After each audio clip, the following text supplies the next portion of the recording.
All right, so I've had these strings tempering up for a really long time. They've got a good moisture content in them. This is actually going to be for the nose button of the Bozal that I'm making.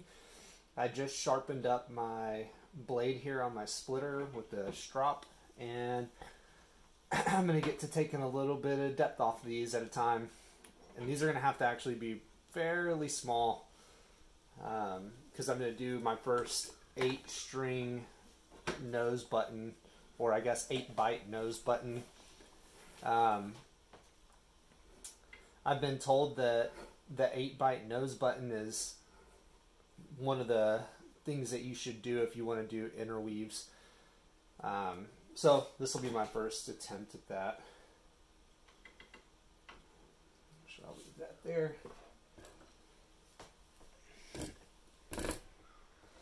Excuse me, I didn't mean to move that. I need to find a better place to put my strings. I keep leaving them on the ground and I have to bend all the way over to get them. And I'm afraid I'm going to fall out of my chair one of these days trying to grab them. But these strings, based on the math that I did, if I am going to do the 8-strand button, need to be somewhere in the neighborhood of 0.08 inches wide, which is very, very small. I don't think I've done a button besides maybe the buttons that I did on like the fancy knot on the Hondas that I did with string that was that small. So doing it on an entire nose button seems like a kind of daunting task, but I know that's how you improve. You got to do stuff that you're not comfortable with, so this is definitely that. But anyways, I just wanted to, even though I've already done a video on splitting and all this stuff, I just wanted to test out the stand that I have. I just got a new stand for my phone, so I'm trying to see if this is a good spot right here to bring you guys along whenever I'm working on my projects. So I'm not really sure which ratio that I like the best. It turns out my body strings generally are not the 2-to-1 ratio as far as width to depth. They don't really fit that. So thinking about it, I don't know if I necessarily want these to be 2-to-1, but I don't want to really get super thin on them. I want them to have some integrity, you know, some strength. So I'm probably going to try to stick with a 2-to-1 for these. I just hope it looks fine whenever my body strings aren't a 2-to-1 ratio. But that means that they should be like 0.04 or something like that for the thickness. So they're going to have to be split down pretty far. I don't have any calf hide that I could use for this. And plus I like using the same hide for the entire Bozal, all the way from the body string to the button string, just because it keeps that same color, and I think that's important for me. The look for me is just as much a focus as the functionality.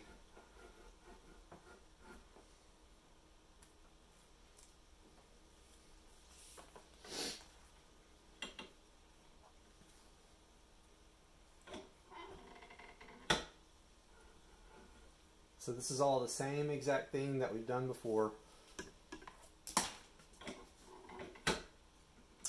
And I might actually kind of make a focus of taking these and getting them down to a consistent thickness and then cutting the strings to width.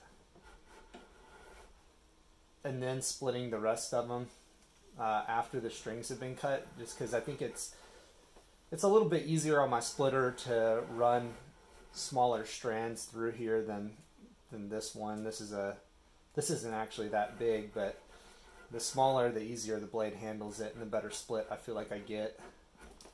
So I don't like to get my finished split on my sogas. Like, I don't like going all the way down to my final depth on my sogas before I cut them. I'll get really close, but I usually always run it back over the splitter one more time just to even everything up. And I feel more confident in it that way, that it's all the same thickness. See, like now we're getting close to having an even split on this portion of soga here. There's still one little spot that's a little less than the rest, but we're getting there.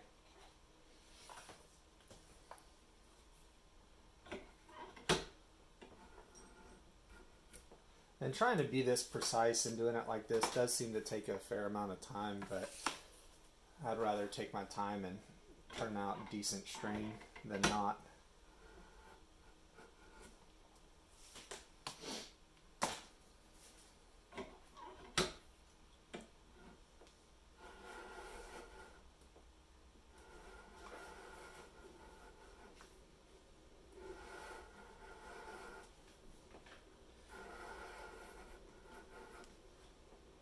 I'm on each one of these sogas, I'm hoping that I get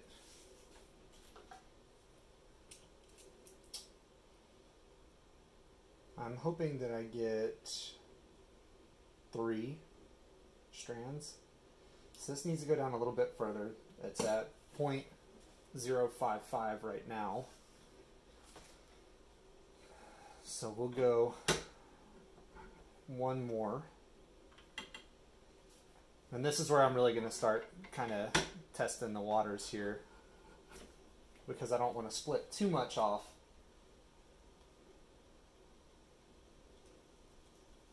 So that's like 0.485. So I think that's actually going to be close. And like I said, I'm going for close. I'm not going for all the way to my final split right now, because I'm going to do that after I cut my strings. But in order to cut good strings, I want to have a good split, because that good split is going to allow me to get a good even temper in my strings, because I'm not going to cut these right now. They're still a little bit wet for what I like for cutting my strings. So I'm going to let this temper back up in a bag after I finish these, splitting all 3 of these. Then I'll take them out, cut them down to size. So once again, that size is pretty small on this project, so that's going to be like a 0.086. And then I'll come back after I've gotten all those cut to their final size, and I'll do one last split on them and just even them all up.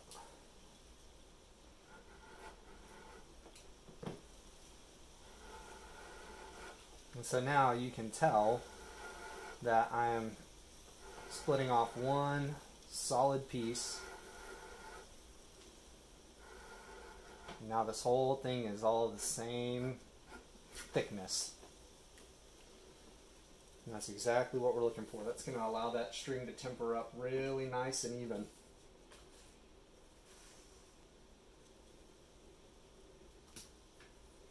If you see me looking at my strands over here trying to figure out which side to put in, it's because I'm just trying to figure out which way my string was cut initially for my soga, and which way the bend goes.